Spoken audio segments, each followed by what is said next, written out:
अस्सलामुअलैकुम सामीन। 29 सफ़रुल मुज़फ़्फ़र है, 27 सितंबर है। ख़बर का उन्वान है मौलाना जाहिद को ATS ने हिरासत में लिया और साथ ले गई। ख़बर थोड़ी तफसील से सुनिए। यूँ तो ATS ने आज उत्तर प्रदेश के 26 ज़िलों में छापामार कार्रवाई करते हुए 57 लोगों को हिरासत में लिया है।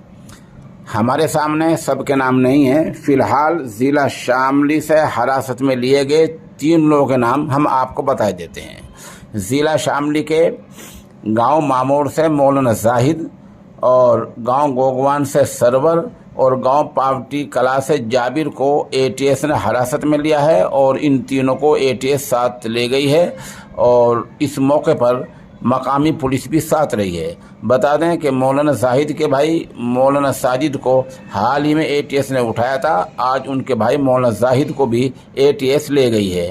आप हमारे साथ बने रहें। ख़बर जैसे जैसे अपडेट होती रहेगी हम आपको बताते रहेंगे।